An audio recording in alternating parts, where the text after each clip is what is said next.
Should be live. There we go. We are live now on YouTube. Although it just is showing. Okay, there we go. Nice. All right. We're.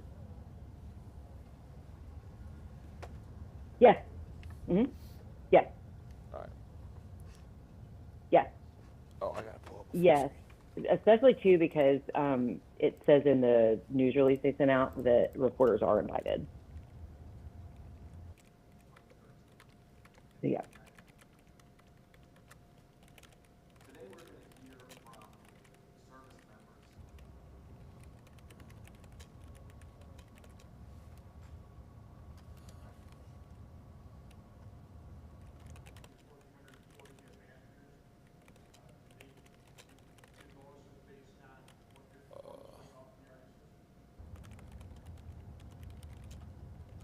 The hearing's at 9 a.m., right? On Tuesday? All right. Yes. Okay.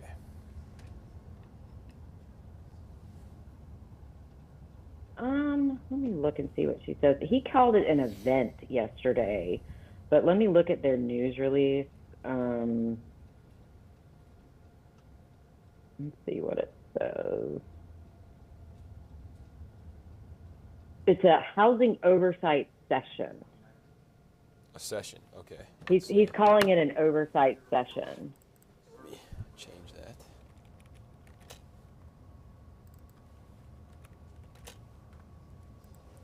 All right. We can explain why this is different, because this isn't like a hearing where people are under oath. This is more of an update, what has happened since that hearing. Cool. We can kind of explain that. Good deal. Yep. Mm-hmm.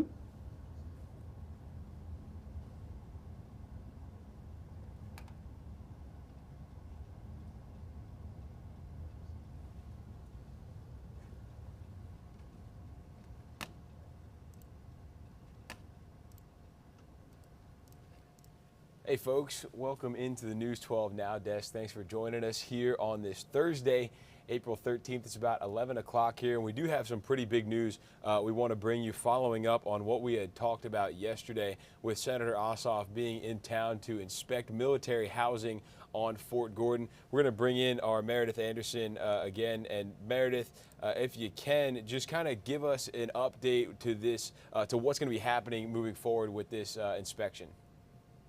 Some really big news coming out this morning. Senator Ossoff is holding an oversight session. What he's doing is he's inviting some pretty top officials with the Army, specifically Rachel Jacobson. She is the Assistant Secretary of the U.S. Army for Installations, Energy, and Environment. Wanted to read her title to get that correct. But we brought you information about her early on in this because she was the one who went in front of Congress and said, when she was confirmed into her post, she was confirmed in March 15th of 2022.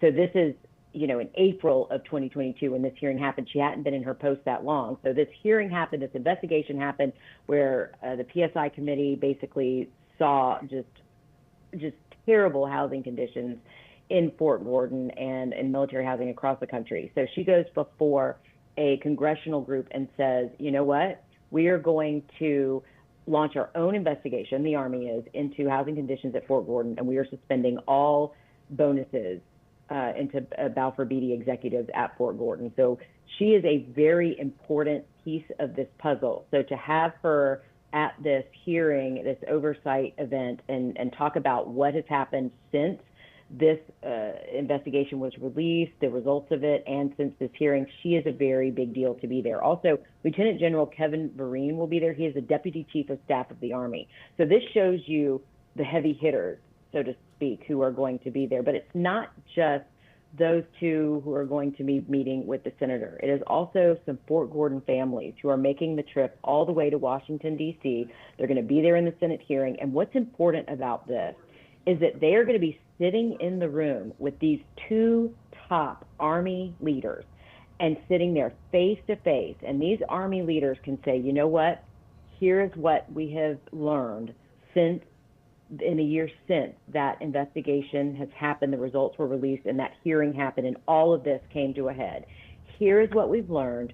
Here's what we've done. Here's what we are doing. And it gives these military families face-to-face time with top Army leaders. That is absolutely important because it's the people who are living in these houses actually have face time with the people who have the power to make the decisions about what's going on at the ground level. So this is super important for the families involved. Also, there's going to be some advocates there as well, some of the military housing advocates. There are so many who unfortunately have had to exist now because of all these housing problems over all the years. But Nick, I got to tell you, when I was reading the list of the people who are expected to be there, there was a very glaring name that was not on that list, and that was Balfour Beatty. Nowhere on here does it say Balfour Beatty has committed to be there, and that is very disappointing to me. We were just talking about this yesterday, that when I interviewed Richard Taylor in 2022 or 2021,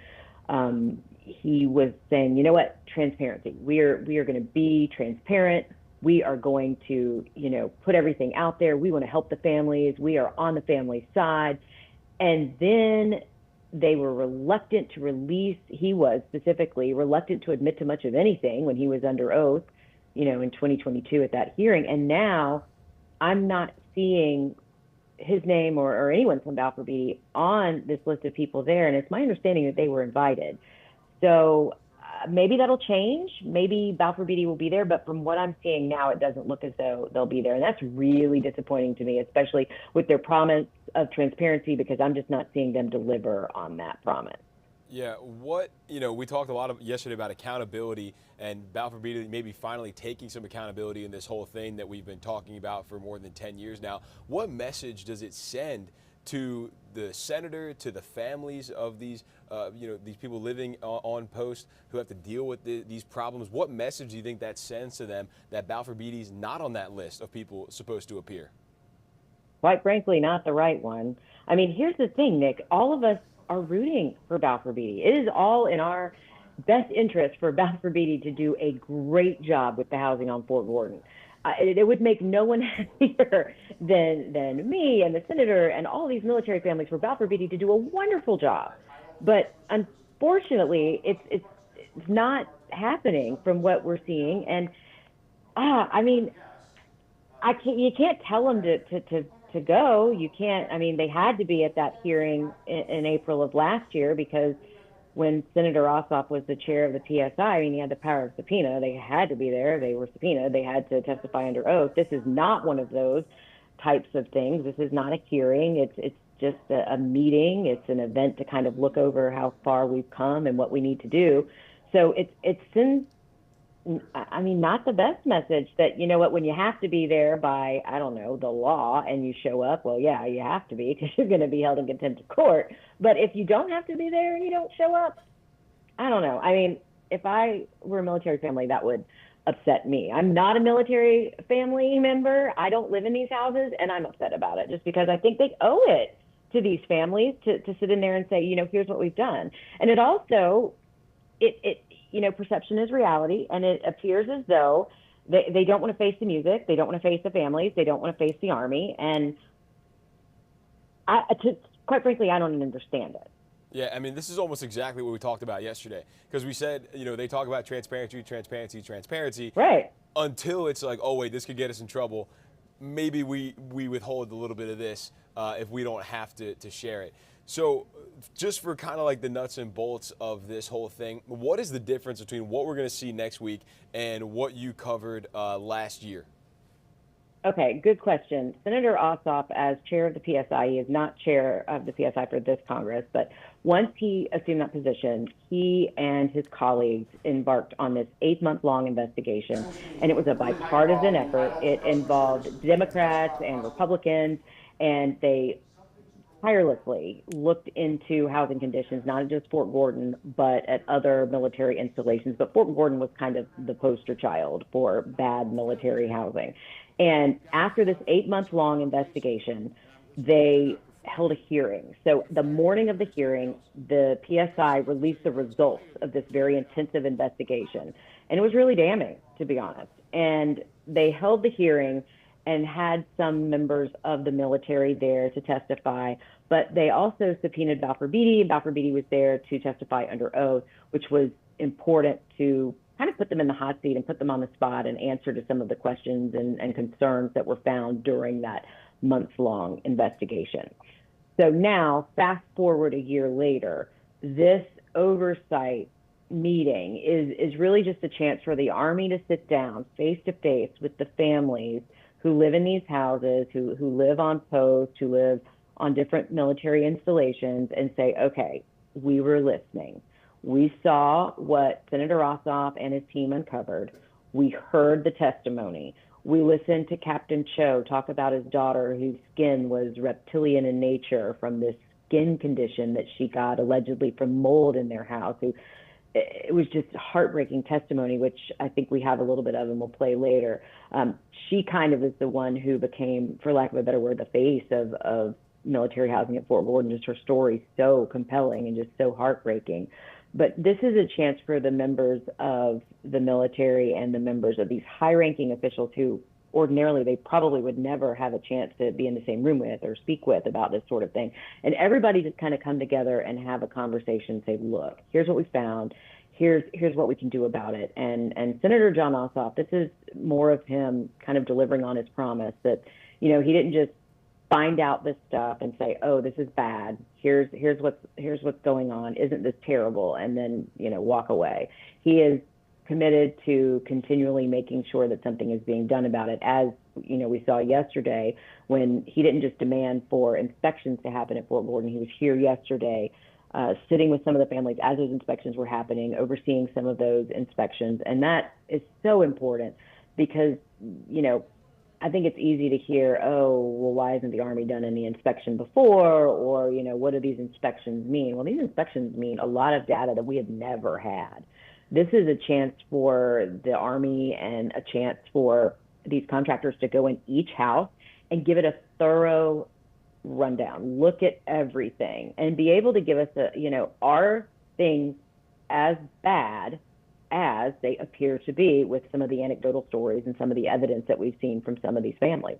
And it'll be interesting to see. I think it'll be fascinating to see what returns of these results are. What are we looking at? Are we looking at mold is this an isolated incident, or is this happening in a lot of different houses? And I don't think we've been able to say that. Well, I know we haven't been able to say that until we take a look at everything. And that's what these inspections are going to do. Yeah, and just to be clear, so this session is not necessarily about what Senator Ossoff's investigation and these inspections are finding. That is still going to come up later. So this isn't just like, because these inspections just started a couple of days ago. Because when I first heard it, I was like, oh my goodness, they're already doing what they found in the inspections. They must have found some bad stuff just a couple of days in.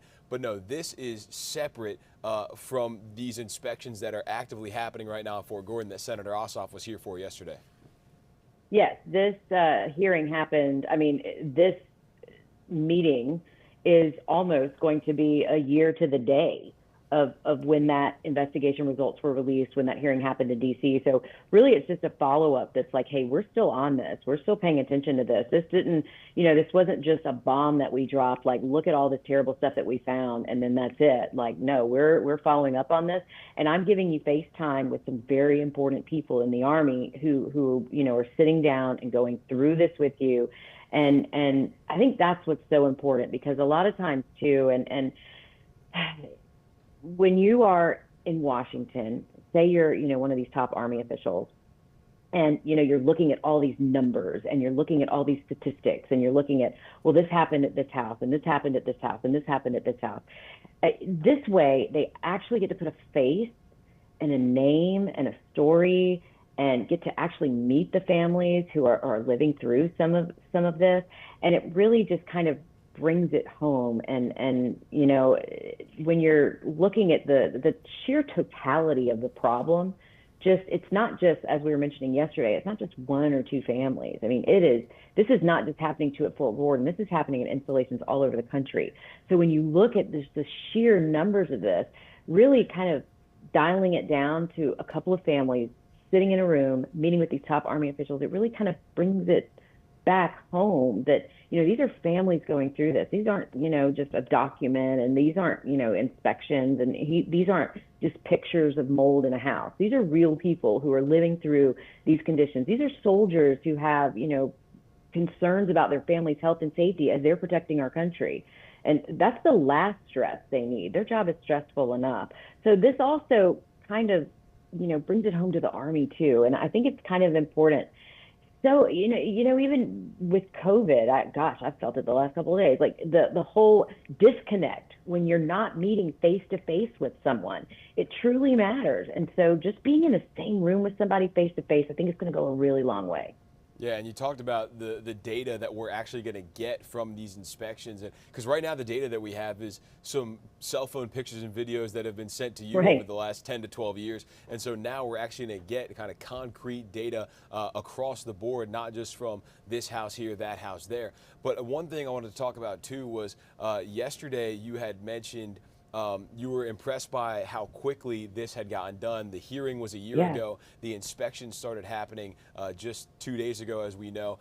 With this meeting now between the Army and families and up on Capitol Hill, does the timing of that surprise you or impress you? It's been about a year now since that last hearing with Senator Ossoff. What do you make of the timing this time around?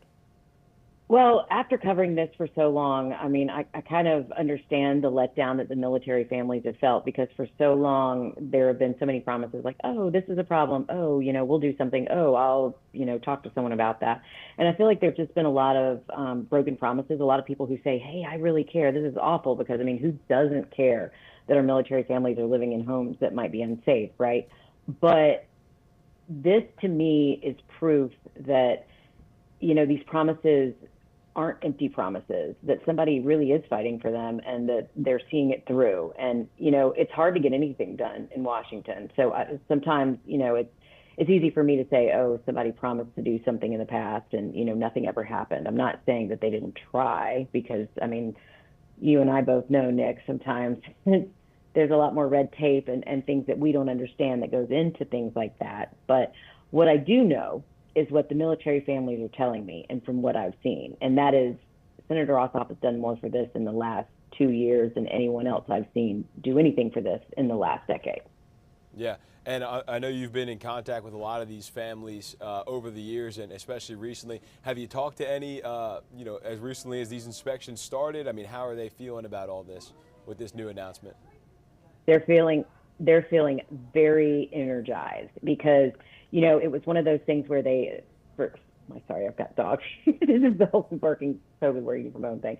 But they feel, it's just proof that someone is fighting for them, proof that that things are happening, that, it's a step forward. I mean, it's one thing like, oh, the inspections are happening. Oh, the inspections are happening in April. Oh, the inspections are happening. Oh, and the senator came down to personally oversee them.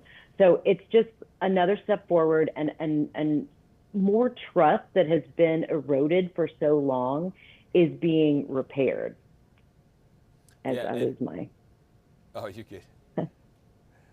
Do we know what comes next? So obviously we know we've got these 4-ish weeks of inspections. We've got this session happening on Tuesday at 9 a.m., which you'll be there and you will have the latest updates for us there. Do we know what comes after that, when we can expect to hear the results of these inspections, or just kind of the next step in the process, or is it kind of we'll see when we get there? Well, we'll see when we get there. I mean, we have to remember that they're going to be inspecting every single housing unit. I mean, it's a pretty lofty goal to inspect every single housing unit on every single installation. And Fort Gordon is the very first out of the entire country. So I hate to call us guinea pigs, but we're kind of the guinea pigs here. So we're not sure how long it's going to take. Fort Gordon is going to kind of be the model for how these inspections go at other installations. So we're all kind of learning this as we go. I don't think we're going to know. I don't even know if it's going to take 4 weeks. My guess is it's going to take longer, just because from what families have been telling me for more than 10 years, I think they're going to be there a lot longer than they anticipate. I could be surprised. I could be wrong. It could be faster. I don't know. But I also don't know the extent of the data that they're collecting. I don't know how many pictures they're taking. I don't know how long they're spending in each house. We did ask that yesterday, and the senator's team was unable to answer that. I don't think he knows yet, too. I mean, this is how new it is. I mean, we are the first in the nation for this to happen. So really, it's kind of all eyes on how things are going in Fort Gordon. And today is what, day 3 of this happening. So all of this is still so new. But Senator Ossoff has been very transparent the whole time, and he has been here. He has personally witnessed some of these. So I feel confident that we will be getting information as soon as we can with this, just because he has been so open in the process and has been very forthcoming with the media. I mean, he's opened his office to this meeting on Tuesday. I'm going to go to that, hopefully if I test negative for COVID, which pretty sure I'm going to at that point. But so I believe that transparency just from Senator Ossoff's office with this, and the Army being there at that meeting, the Army hopefully speaking with us, I'm feeling a shift in transparency, not from Balfour Beatty, but more on the government side. So I think we will have more information with this moving forward. And, I'll keep asking questions. I mean, I'm not going to let this go. No, of course, and we've seen that over the last 10, 12 years. So why is this so important for the senator? He's been very adamant about this. He's taken a vested interest in this. Why is this so important for him? Well, because these are men and women protecting our country, and the last thing they need is to have another fight at home. I mean, this is something, though, that, this goes beyond, and we all as humans should just care about this. First of all, the fact that we're providing housing, and I say we, but we as a government agency, like our taxpayer dollars are providing this housing. It should be safe for these families. It doesn't have to be, they're not asking for the Ritz-Carlton. They just want a safe place to live. The fact that there are homes where these families have provided medical documents that say, this house made me sick and here's how, that my daughter stopped breathing because of mold in my house, and here are the medical records to prove it. That is unacceptable on so many levels. So many levels. So then just take that out of the equation and think of us as Americans, right? We've got these people defending our country. It is in our vested interest to make sure that they are not distracted by something going on at home. And 2, we need to make sure that our military stays strong. Our best and brightest, if this is what they have to deal with, do you really think they're going to sign up to be in our military? No. They're going to work for Amazon. They're going to work for Google. They're going to cybersecurity somewhere else. So the human factor, yeah, we should care. And then, of course, for our nation's security, we should care. So this military housing issue doesn't just affect the military families. This is an issue that affects every single person in our country. And this is why we all should care, whether you have a member of the military and military housing or not. Yeah, and you kind of said it. They're not asking for the Ritz-Carlton. They're just asking for a place that doesn't make their daughter's skin reptilian in nature, as we heard from Captain Cho. And that's a story I wanted to get into a little bit. We do have his full interview from last year that we'll play, but just kind of give us an introduction into who Captain Cho is and a little bit about his story.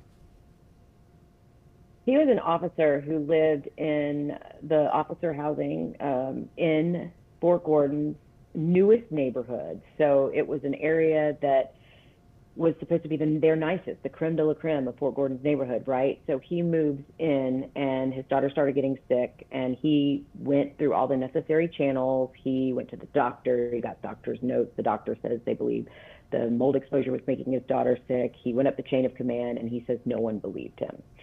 So this ended up being a very serious condition, a life-threatening condition, as you will hear in the interview.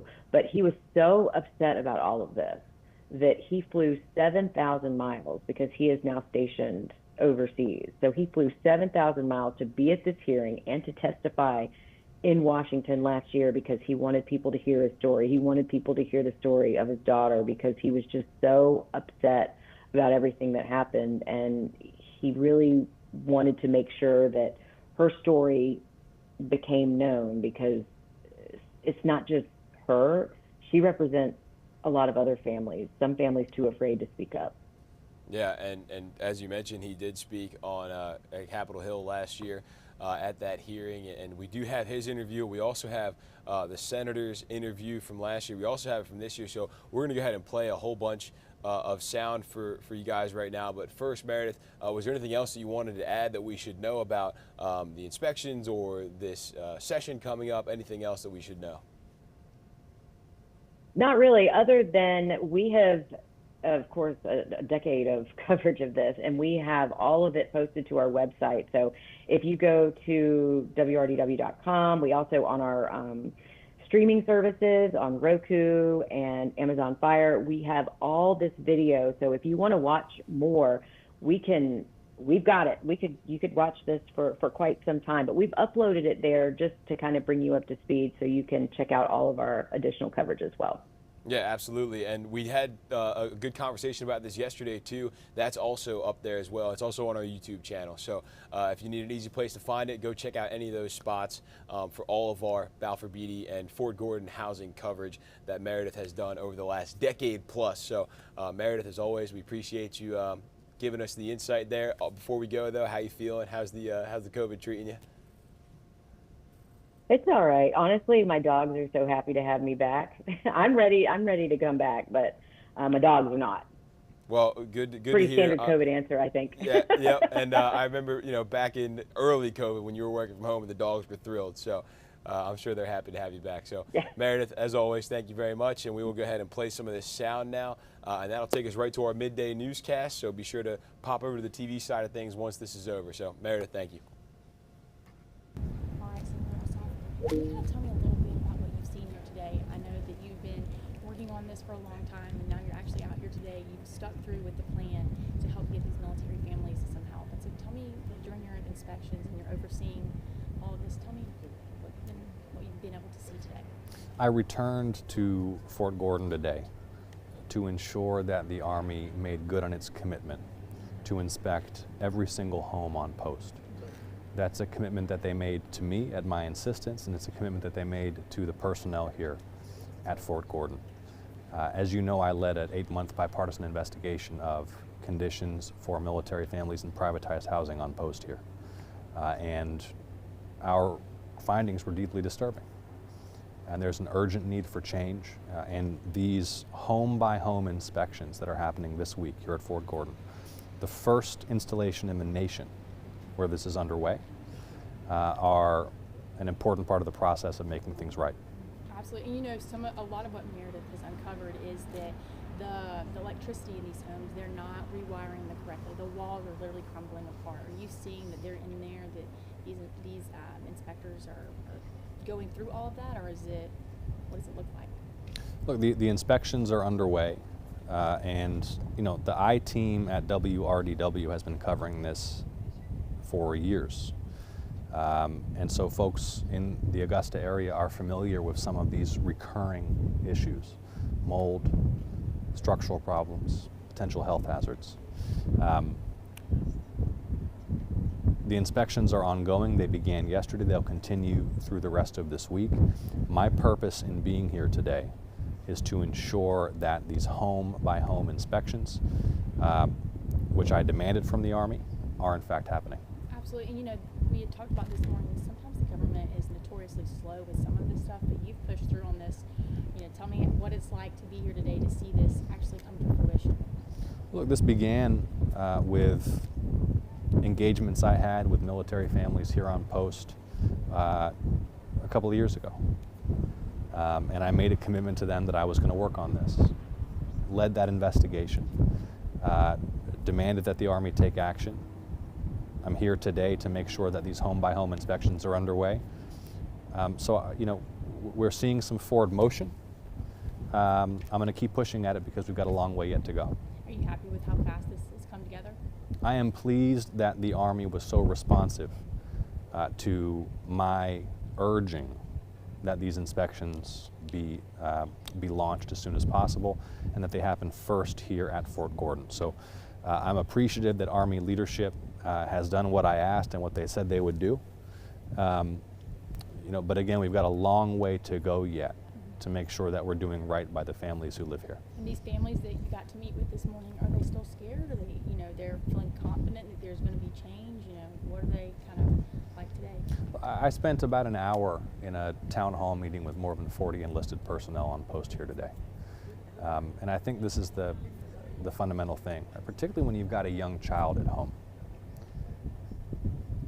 Environmental hazards, mold, fumes, these become a crisis when you've got a little baby you're taking care of or a young kid. And military families already sacrifice so much for the country. They should not have to sacrifice a safe and healthy home for themselves and their kids. So that's what this is about. That's why I'm remaining focused on it. Again, today, these home-by-home inspections, every single home on post, these inspections are underway. I'm glad the Army has done what I asked and begun that process, but we still have a long way to go. Do you think Balfour Beatty will keep up clean living for these families even when you're not here? If so, how can you ensure that they're going to stay on track with this and not just kind of let it disintegrate once you're back in Atlanta? Look, in the hearing that I held in the Senate last year with Balfour Beatty executives present, they made very specific commitments about how they were going to fix things and improve.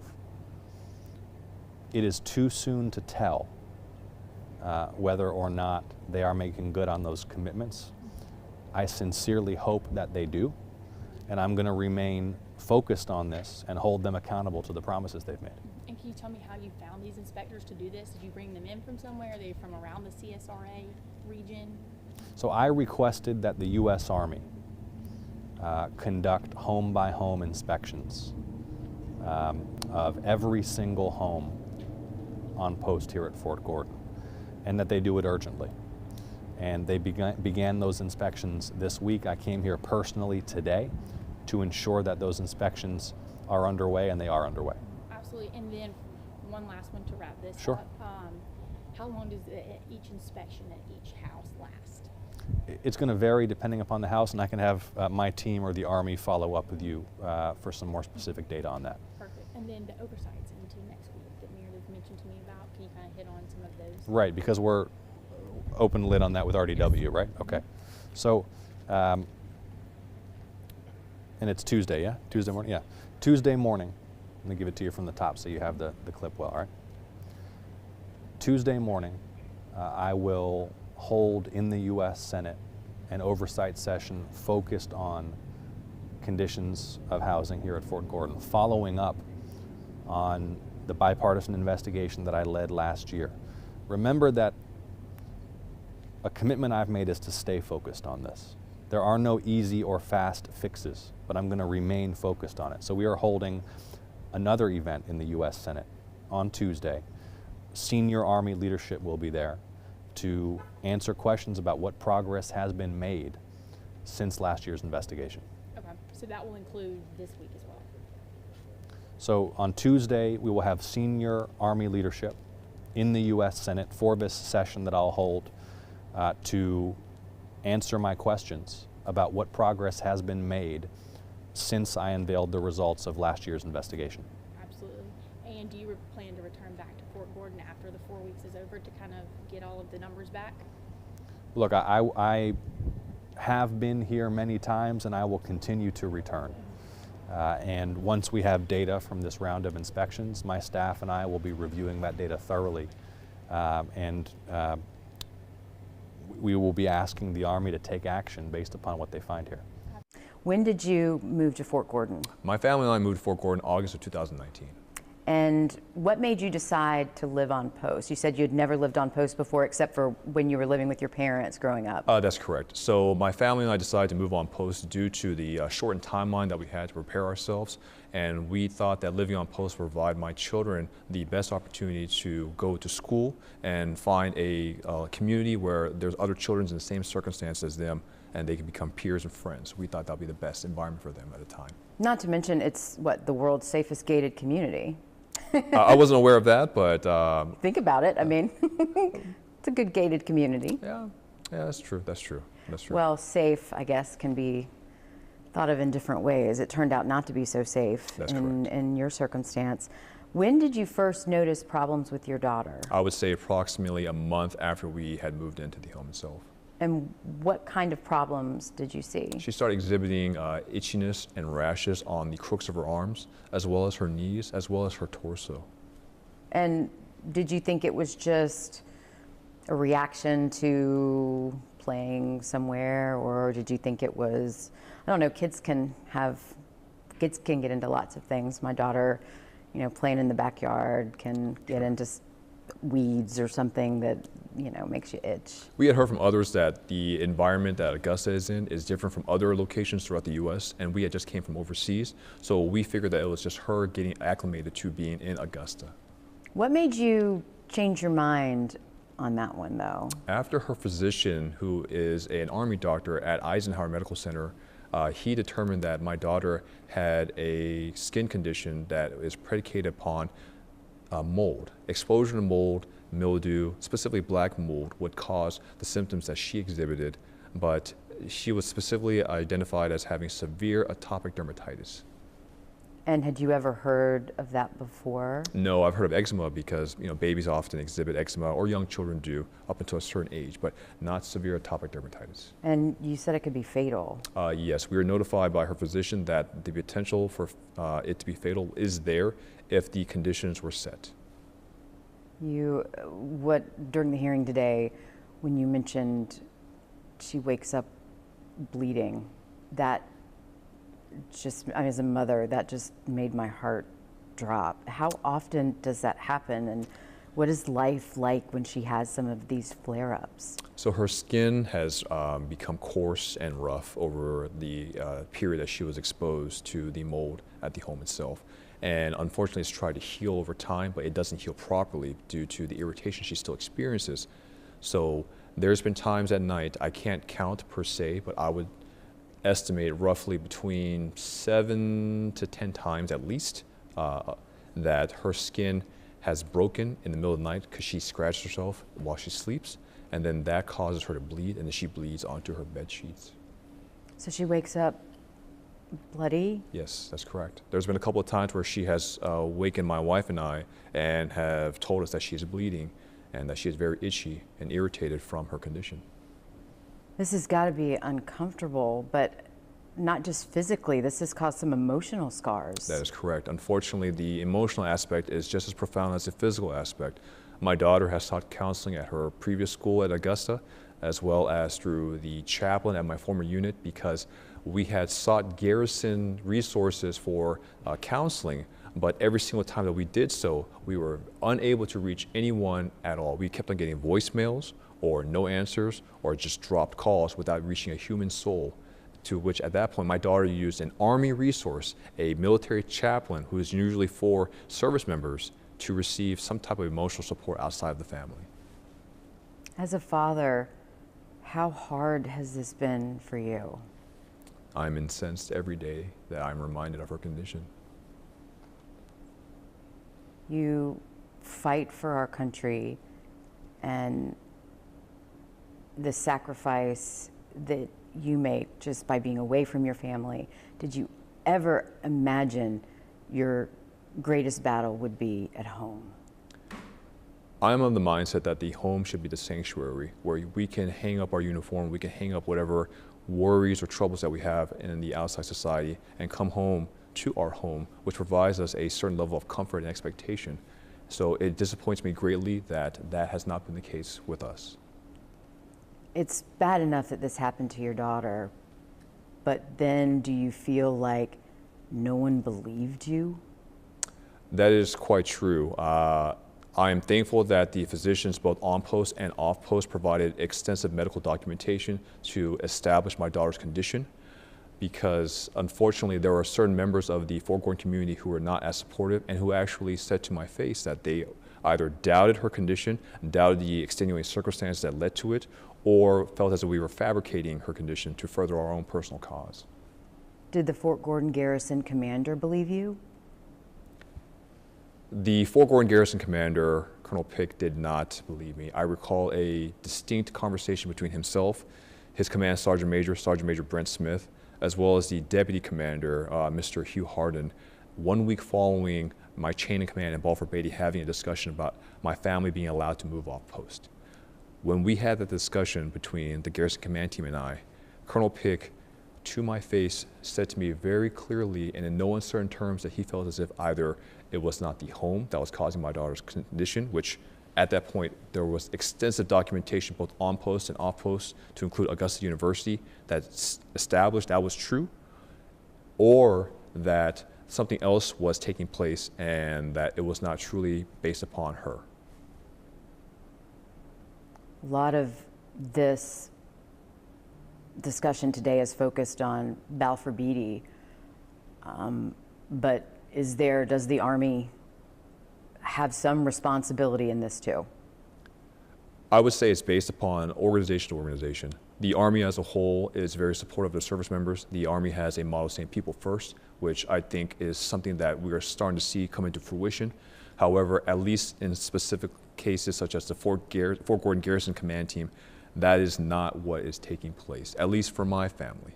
Because I know the Sergeant Major Smith, was notified by the Fort Gordon housing manager at the time, Jenna Holman, that my family sought to receive support from the garrison to move in case Balfour was not willing to provide us that option.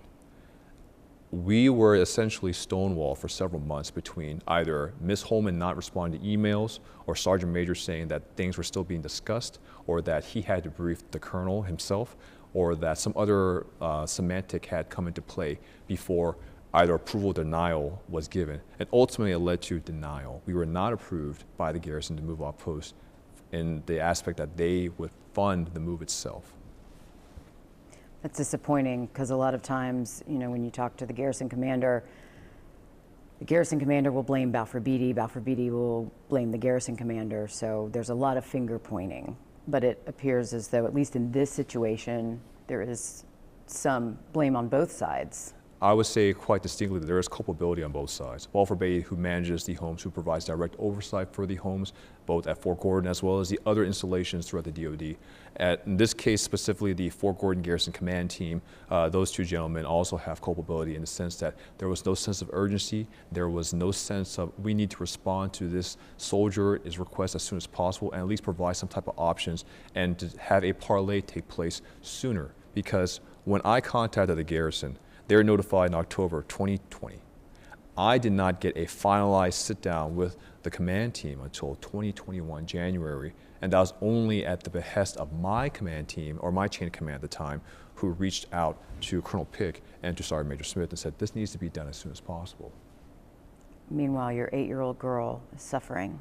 That is correct. At that time, I believe she was 9, but she is still suffering. She was suffering then, and she is still suffering to this day.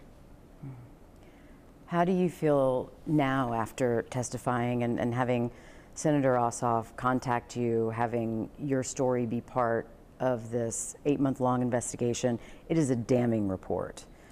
And having your daughter's photos be in that report as evidence that this has continued.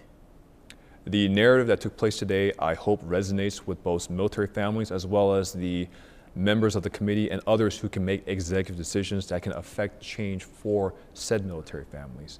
If this continues on with just discussions but no action, then these circumstances will play out again in the media, will play out again for families, and there may be other families who will go through something such as what we had to go through, and which is something that is both egregious but most likely something that will take place unless something is done soon. What is the difference, though, today? Because there was, in 2019, there were hearings, there was testimony, there was a DOJ investigation where Balfour Beatty pleaded guilty for that 6-year period between 2013 and 2019. Why could today be different? Is this the start of something that maybe could change some things?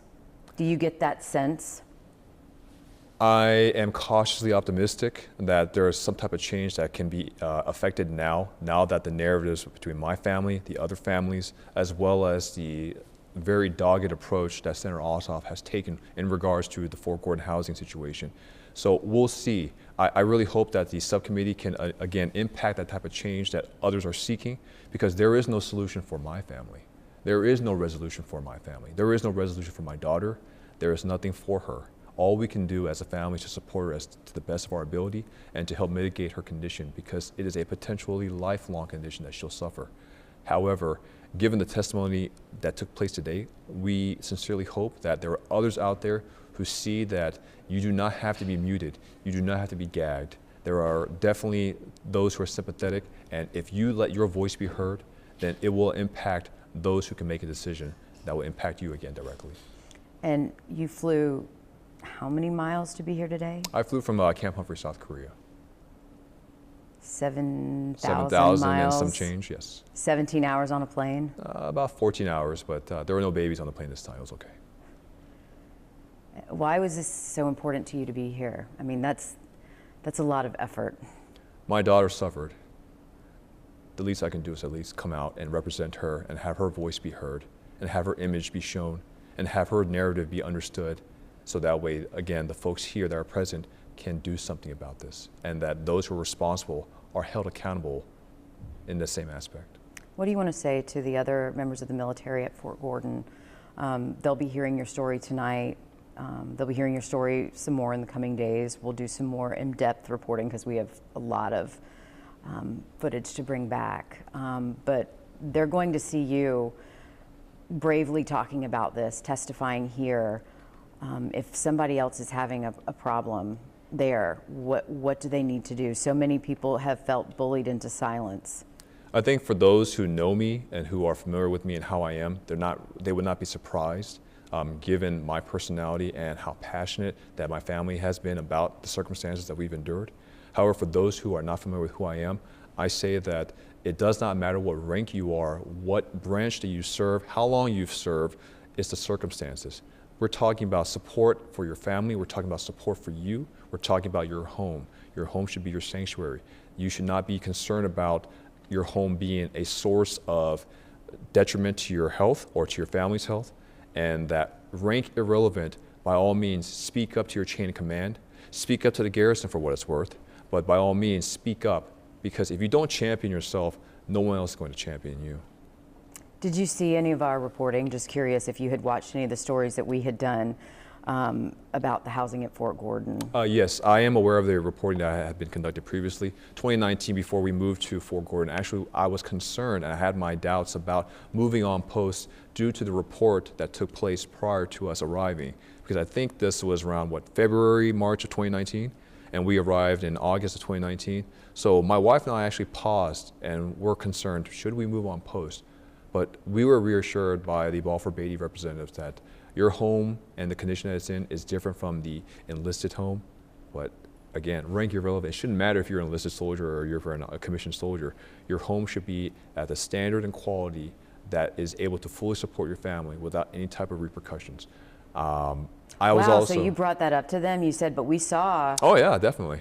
We saw that there was a report done about the homes in Fort Gordon, and they said, oh, it won't be like that? Correct. I was told that that type of reporting affected the type of change internally within Balfour Beatty, and that going forward there are different business practices that will be implemented to ensure that does not repeat again for the foreseeable future. Which is basically what we heard again here today. That is correct. And which is ironic because I think out of all the cases that we've heard, my daughter's is the most severe. I'm really sorry. I appreciate it. Thank you. I wish it had stopped when we started it. They told us that in 2011 that it would change. They told us that in 2019 that it would change. Yeah. Yeah. The more things change, the more they stay the same.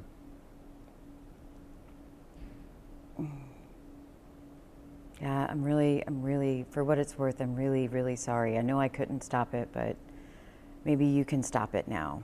No, I take a sense of comfort in knowing that there are investigative reporters such as yourself who try to seek the heart of the matter, and that you have a very dogged approach, and that you do not relent despite whatever pushback or falsehoods are given to you, and that you can see a lie for a lie, and that if someone's just giving you lip service that they are, by all means, please continue your efforts, because if you don't, then others will suffer from the lack of someone championing their cause.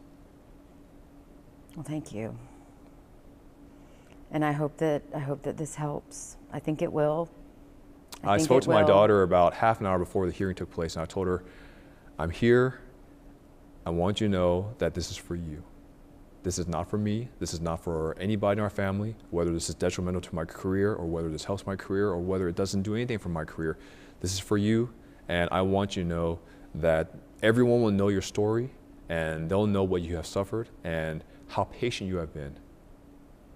To which she responded to me, avenge me, Daddy. As I'll do my best. Yeah.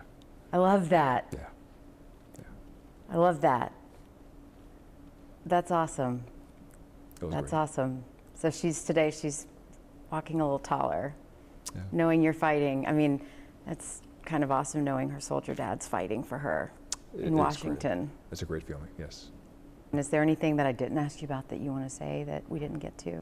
There is a contractor at Fort Gordon who has communicated with my family, very empathetic and very understanding, and has apologized on behalf of everybody, even though that individual has no official stance per se. I really wish I could say the person's name by name on camera, but I can't. But I mean, that individual has been great. They have provided me all the internal regulations that Balfour Beatty has to adhere to, which they clearly haven't. So included in 2012, Balfour Beatty has their own internal documentation. If there is a complaint regarding mold in a home, that they have to conduct a multitude of tests, not just one, not just two. I believe it's 3 to 5 different type of tests to determine the source root cause of that. And I was also informed that the devices that the Balfour Beatty folks use to test homes for mold and other things are your run-of-the-mill Home Depot off-the-shelf devices that are not properly calibrated, because that individual themselves have worked with these devices to properly calibrate them to ensure the accurate readings are there. So if Balfour Beatty is just nickel and diming their own folks and not conducting proper training and getting the correct equipment and doing the calibrations necessary, how can they say with confidence that they are doing everything they can to support the family members that they are serving? How did you feel hearing them refute what you said? Like, oh, we don't believe him. There's holes in his story. We don't believe him. I'm not surprised. I'm not surprised at all. I believe that they've been well coached. I believe that they believe themselves that they have no culpability, but that's unfortunate because the medical records, my family's experience, everything states to the stark contrast of what they're trying to paint. I mean, you sat here under oath. You've got the records, the documentation. I mean, I think everyone can decide for themselves. On-post, off-post medical consultation, everything necessary to refute anything that they have to say. Correct. The Beatty response, were you surprised by almost defiance, it seemed, even though the evidence was right there? Look, I think that the evidence of ongoing mistreatment of military families at Fort Gordon and across the country is overwhelming. This was an 8-month-long investigation that I led. We reviewed tens of thousands of pages of documents. We interviewed dozens of witnesses to find the facts and find the truth. That's what my job has been. We confronted the Balfour executives with those facts, and for them to deny there's a systemic issue is totally unpersuasive. Every day that they don't take this seriously, service members and their families remain at risk. You had to ask the same question over and over again. Do you feel like you ever truly got an answer? Well, look, I think that what we did was confront them with hard evidence. The hard evidence is incontrovertible. Again, this was months and months of effort to arrive at the facts. And the facts are that the mistreatment of service members continues. You know, we know that for 6 years, this company was engaged in a scheme to defraud the federal government. They've been convicted of it. They acknowledge it again today. What I found in the course of this investigation is that the mistreatment of military families continues, and it's totally unacceptable. And this all started because shortly after I was elected, I went out to Fort Gordon and sat down with enlisted personnel and their families, as I do every time I visit a base in our state, and asked them what they needed. And they told me that what they needed was accountability for the mistreatment that they're suffering at the hands of Balfour Beatty. And I told them I was going to take action. And that's why we embarked upon this investigation. That's why we issued this report. And that's why we made sure that those executives were here to answer the tough questions today. When you started investigating this, were you surprised at what you found? When I visit with military families across the state, I hear complaints about the state of privatized housing all the time. So I wasn't surprised by our findings. But my job as the leader of this investigative subcommittee is to build a robust body of evidence based upon all of that fact finding, all of the records that we secured, all of the interviews we conducted, to establish the facts beyond doubt. And we did this in a bipartisan way. You know, I brought together my Democratic colleagues and my Republican colleagues and said, look, the health and safety of military families in Georgia and across the country is not a partisan issue, so let's put aside all of the politics that you hear about in Washington. Let's embark on this investigation together, and then let's bring this company before Congress and hold them accountable. How does investigative journalism kind of fit into all of this? How much of our reporting did you review and use? We reviewed the work that you've done over the last decade calling attention to this issue. And I commend you and your team for that investigative work, because you have been shining a spotlight on this at times when it didn't seem like folks at the federal level cared. Your work and the honesty and the emotion with which the military families in the Augusta area asked me to take action are what led us to this moment, where we have now some of the highest profile attention at the federal level shining on this issue. We've established these facts, and that gives us a basis now as Congress to move forward with reform. What's next? Well, what's next is to engage with the Department of Defense, the Department of Justice, make sure that they see this report, that they understand all of the facts that we've uncovered in the course of this investigation, and figure out whether it's a legislative response, an administrative response, or otherwise. But step one has been finding the facts and getting at the truth, and that's what we've been doing for the last 8 months. Today's hearing was the culmination of that effort. Just last week, Balfour Beatty was awarded almost $700 million contract at Fort Meade. So even though these problems are still going on, the government is still awarding them contracts, still giving them work. Well, let me just say right off the bat, I don't think a company that engaged in a 6-year scheme to defraud the federal government, they've been convicted of that. They acknowledge that again today, belongs in a position of trust, housing military families. And what my investigation has revealed is that the mistreatment of military families has continued even after their guilty plea. So as far as I'm concerned, this company has lost the trust of the public, and it should have lost the trust of the Department of Defense. And the same people are at the top. The people who pleaded guilty and the people who suffered under that guilty plea were some of the lower level people. Rick Taylor, who testified here today, testified in 2019 and promised things would change, and he's the one here today promising things are better, and you confronted him with evidence that it's not better. I don't understand why Beatty hasn't made changes at the top too. I mean, you're literally, we're talking to the same person. I don't understand how someone still has a job. Well, recall some of the specific evidence, right? We uncovered emails from his direct subordinate that reported total chaos at the facilities department at Fort Gordon, which confessed that they were being dishonest with the Army. This is 2 full years after the period of time when they were engaged in a criminal scheme to defraud the government. We found all of that evidence, and we brought that evidence into the public domain today. And so what now happens to that information is up to the Department of Justice, the legislative body. You're basically just serving it up on a silver platter. Well, my job has been to find the facts. I lead the Permanent Subcommittee on Investigations. My job here is to investigate, and we will share this report with my colleagues on the Armed Services Committees. We will share this report with the Department of Defense. We will share this report with the Department of Justice. The next phase is now to determine how we as Congress and other federal agencies take action to stop this once and for all. What do you want to say to the people of Fort Gordon who are on post when they see this report, that they know that this fight is something that they've been living with for a long time, and they feel like they've been fighting alone, some of them. Now, are you fighting on the front lines with them? I want to thank the military families who urged me to take this action.